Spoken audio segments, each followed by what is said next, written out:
Hola a todos y todas, sean bienvenidos a una nueva emisión de su podcast En órbita.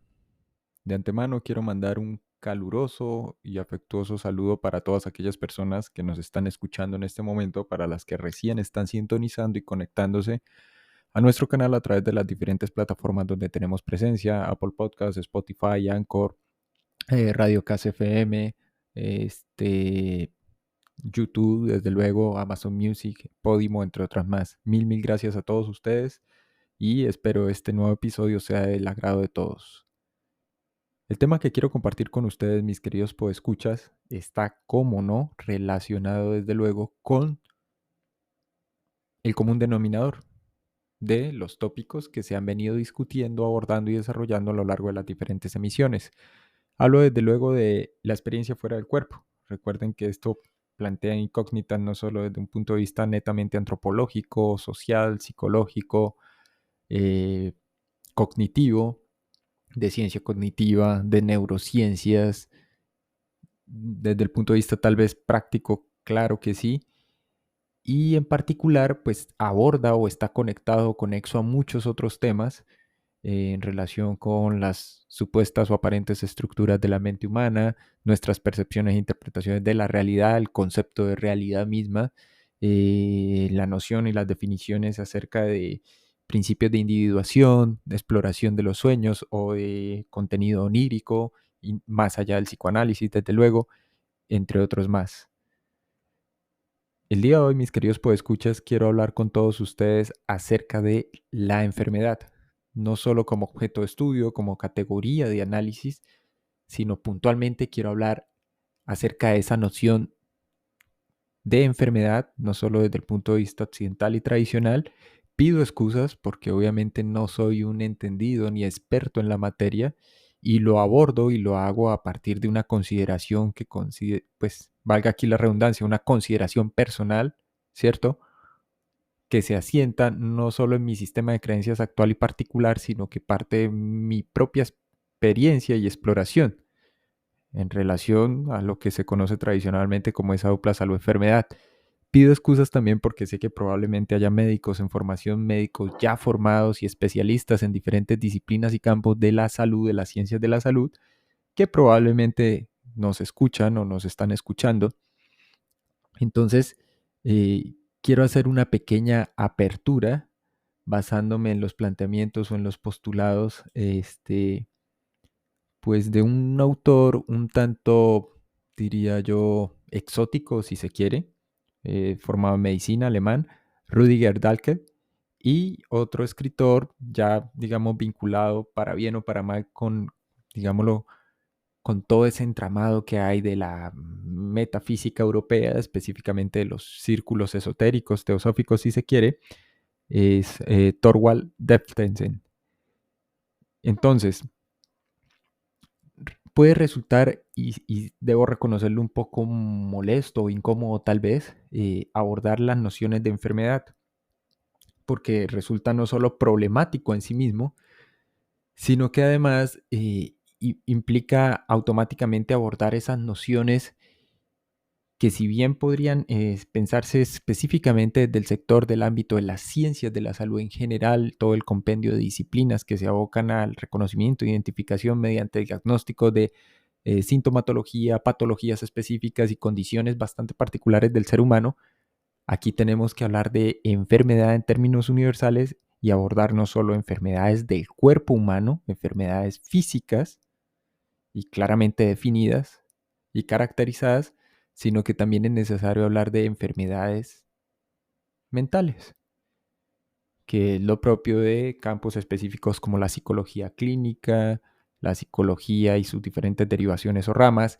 y la psiquiatría, que, como muchos de ustedes, mis queridos podescuchas, lo saben, es una especialidad dentro de la medicina. Estudias primero medicina y luego te formas en psiquiatría. Pues bien, el doctor Rüdiger Dahlke en su momento fue bastante, diría yo, vituperado, señalado, juzgado injustamente, no solo por su asociación con Thorvald, sino por la publicación de un texto, digámoslo, algo anatemático, si se quiere, desde el punto de vista de la medicina convencional. cualquier cosa que no esté dentro del canon, la estructura o el mainstream, como suele llamarse o denominarse, al conjunto de conocimientos que, digamos, son validados dentro de un dominio del saber específico, pues automáticamente o es pseudociencia o es charlatanería, y en el caso de la medicina, pues bien podría tildarse como homeopatía. Creo que este tema no solo es polémico por, digamos, todos los factores y todos los aspectos que ha involucrado mis queridos podescuchas, sino por el hecho de que pulula mucho la confusión y hay un desencanto o un malestar generalizado por parte de la población en relación a la medicina convencional. Independientemente de si la gente es capaz o no de reconocer las intervenciones, el trabajo, los avances, la investigación que se ha llevado a cabo y se ha desarrollado en cada uno de los campos y especialidades al interior de la medicina misma. Pues bien, el abanico de razones por las cuales, digámoslo, cosas que están más vinculadas del lado a un pensamiento mágico sin asidero y sin base, como la homeopatía, resultan tan popular hoy en día en pleno siglo XXI, es porque hay un desencanto generalizado por parte del público en relación, como ya lo mencioné, a la medicina tradicional. Parte de desencanto, ¿qué tiene que ver? En primer término, yo creo que es tal vez la forma en que se produce esa interacción o esa relación médico-paciente, que no solo es asimétrica, obviamente, en términos de conocimiento, contenidos, sino de, y más allá de prescripciones y diagnósticos que pueden ser precisos o no, porque muchas veces se producen errores en la interpretación, los resultados siempre son los mismos, las métricas, lo que se está cuantificando en el organismo físico. Sin embargo, sí hay un aspecto de despersonalización que tiende no solo a enojar, sino a generar cierto malestar por parte de las personas en general. No solo en la forma en la que el médico dice las cosas o cómo la comunica, independientemente de si el médico es asertivo o no, si ha hecho un diagnóstico preciso o no con la valoración inicial que ha hecho o no. También hay cosas como la tecnolatría excesiva, poco tiempo. A veces hay diagnósticos que parten específicamente de los resultados entregados por diferentes aparatos para medir y especificar diferentes condiciones dentro del organismo, pero no siempre, como se dice popularmente en Latinoamérica, se suele dar con el chiste. Es un trabajo, yo diría, desagradecido, ciertamente, el del galeno, el del médico, y sin embargo, es un hecho que ciertas enfermedades a la fecha no tienen cura. También hay un miedo general hoy en día y que en parte creo que se ha masificado por la internet y la exposición a redes y demás en cuanto a efectos secundarios, ¿cierto? De las drogas convencionales, aunque esto también entra en el terreno de la farmacología, de la psicofarmacología para el caso de enfermedades de la mente, entre comillas, mente, ¿cierto? Y una comprensión errónea también enraizada en creencias supersticiosas de la diferencia entre correlación y causa y efecto. Esto en su conjunto es como lo que ha hecho que pulule la homeopatía, las famosas terapias alternativas, que ciertamente cualquiera podría decir, todo esto es lo que constituye el caldo de cultivo perfecto, ¿sí? Para aquello que podríamos, tal vez, en términos peyorativos, llamar la medicina de los ignorantes del método científico. También cabe aclarar aquí que la medicina per se o la medicina en sí misma no es una ciencia, es un saber, es una disciplina técnica aplicada en cuya base convergen diferentes ciencias, ¿cierto? Entonces, ¿qué es lo que ocurre? Todos aquellos individuos que han experimentado situaciones límite como enfermedades terminales o desahuciados por la medicina tradicional, es perfectamente también comprensible desde el punto de vista anímico y psíquico que recurran a todas estas, digámoslo, invenciones del ser humano para tratar de paliar o aliviar su dolor o para tratar de lidiar con lo que hablábamos ahorita, la asertividad, de pronto diagnósticos que resultan muchas veces más fulminantes que la enfermedad. A veces no hay conciencia plena. No estoy afirmando con esto que un buen o mal diagnóstico determine el curso de acción o la prognosis en un individuo, pero sí es un hecho que la evolución de muchas personas o pacientes con enfermedades específicas o con cuadros clínicos particulares depende muchas veces de la forma en que se transmite la información y los resultados que se han obtenido a través de una valoración y un conjunto de exámenes. Y esto hace la diferencia entre cómo evoluciona positiva o negativamente un individuo en relación a los tratamientos, en relación a la prescripción del médico y demás.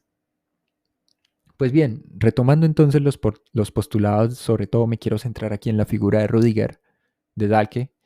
Este afirmaba: es difícil, decía él, y aquí abro comillas, demostrar que el enfermo no es una víctima inocente de errores de la naturaleza, sino su propio verdugo. Y con esto no me estoy refiriendo a la contaminación del medio ambiente, a los males de la civilización occidental, a una vida insalubre, ni a villanos similares, sino que pretendo situar en el primer plano el aspecto de la enfermedad que es rehuido por la misma comunidad científica, y es el aspecto metafísico. Ojo, y aquí Dahlke tal vez se queda corto porque la metafísica, independientemente de sus connotaciones filosóficas y sus asociaciones, digamos, con interpretaciones idealistas, tiene que ver precisamente con esa no superación dualista de nuestra interpretación de la realidad del mundo, de esas distinciones entre cuerpo, espíritu, mente, materia, mente, cuerpo. Está en la base de la sociedad occidental en general la división del mundo en disímiles, o la división o la concepción dualista del mundo. Es casi, diría yo, que imposible, o una tarea dantesca o gigante tratar de escapar.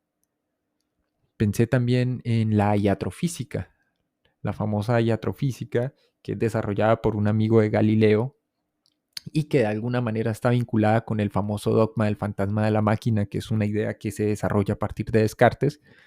Recordemos que muchos de los pensadores de finales del siglo XV, XVI, XVII particularmente, pues estaban involucrados en diferentes facetas del pensamiento humano, entre esto la medicina de la época, y pues tenían una opinión bastante asentada y particular sobre las cosas, ¿cierto?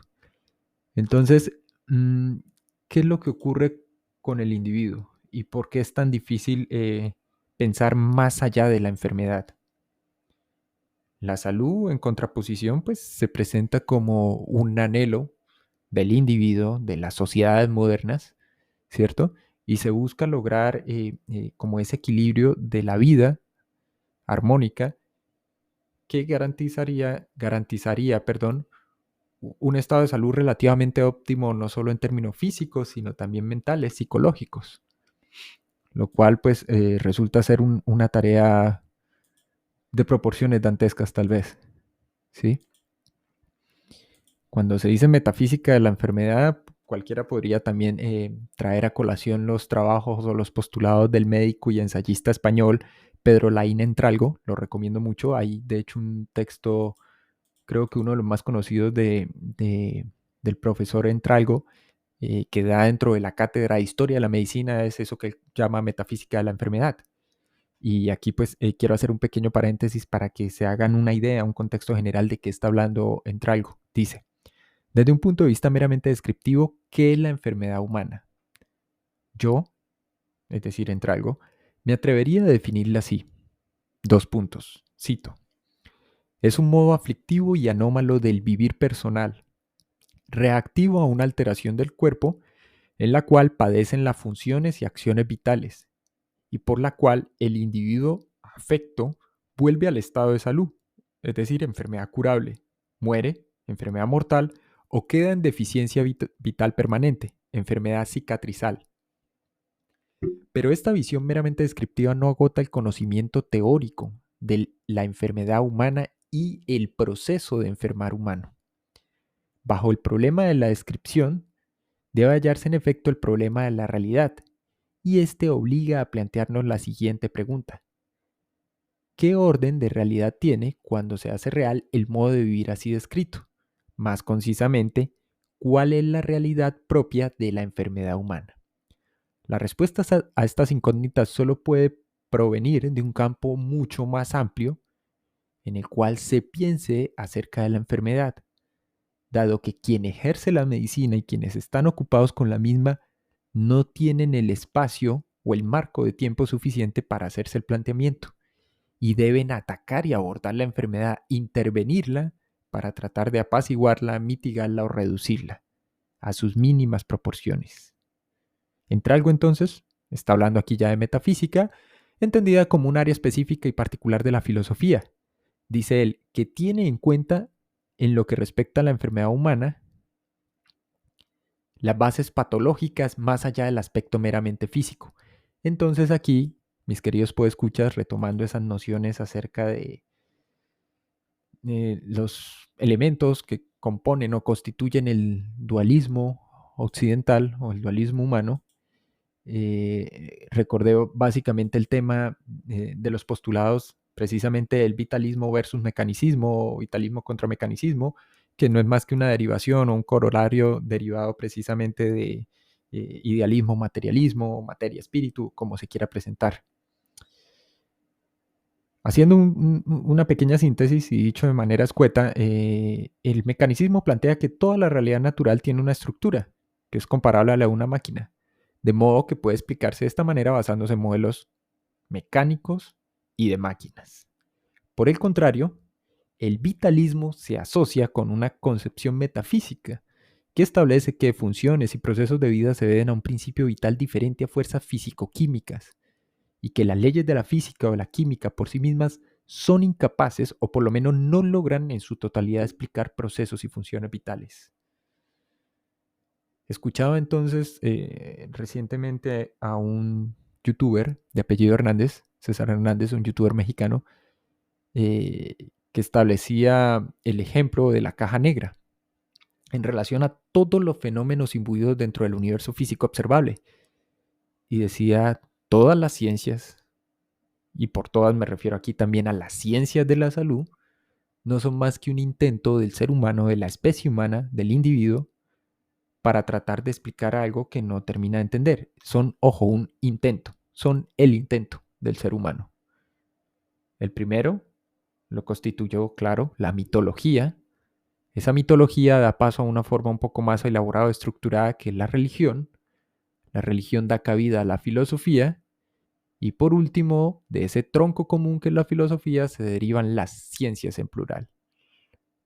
Estos continuos y sucesivos intentos en el devenir de la historia humana, de la historia del ser humano, son los que dan como resultado, a la larga, el reconocimiento de que si todo el universo es una caja negra y el hombre lo que hace es solo introducir inputs y obtener outputs específicos, no termina en el proceso mismo de entender todas las respuestas y obviamente no ha elaborado las preguntas correctas.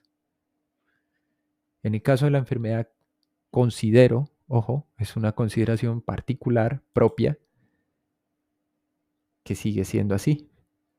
Ahora bien, hay diferentes enfoques actuales en la medicina que constituyen un verdadero avance o una revolución. Y sin embargo, también como lo mencionábamos al inicio del podcast, mis queridos podescuchas, persiste cierto sincretismo y cierta como contracorriente por parte del sentido común de las personas. Ejemplo, digamos, o el vasto o amplio grado de aceptación que ha tenido la homeopatía.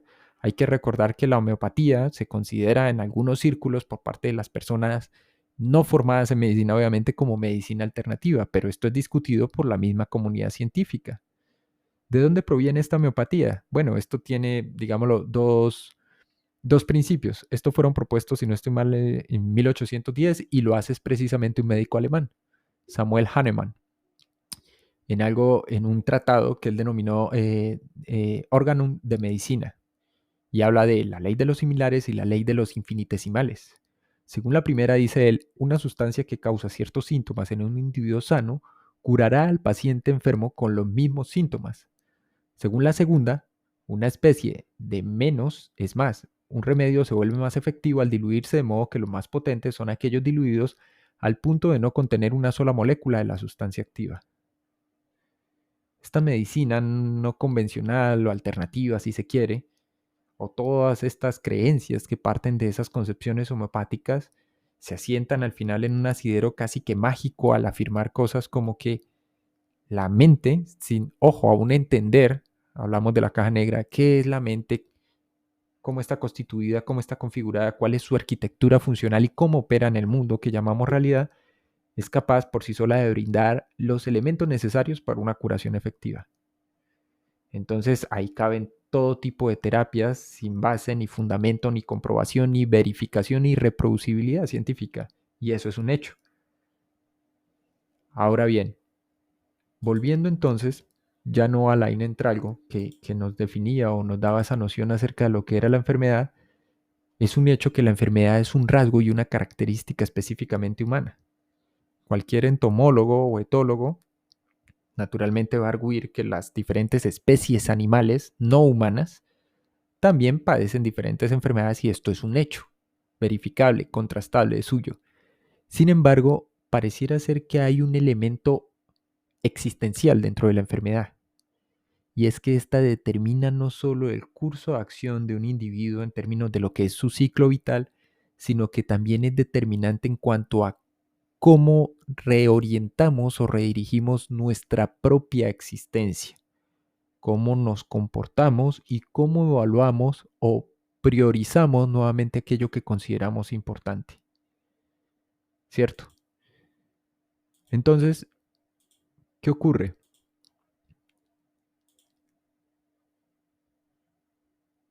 Vivimos en una época en la que la medicina continuamente ofrece a todas aquellas personas que no son formadas dentro de ese campo diferentes soluciones, ya sea de la mano de la tecnología, las nuevas TI y un sinnúmero de posibilidades que rayan casi en lo milagroso. Para aquel que desconoce cuál es la base o el fundamento de la medicina contemporánea, pues naturalmente hay cosas que resultan sumamente fascinantes.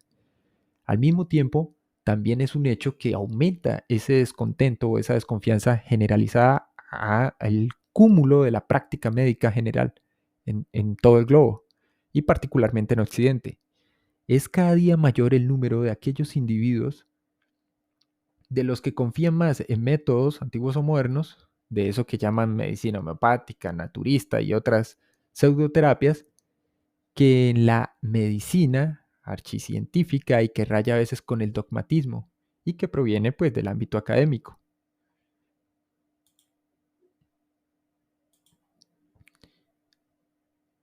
Las inquietudes de las personas en relación a sus procesos curativos, a las terapias que deben abordar para una curación de tipo físico, psicológico, psíquico, mental, pues son inquietudes comunes a muchos individuos y hay unanimidad en cuanto a proponer alternativas de cómo abordar, cómo tratar a los individuos.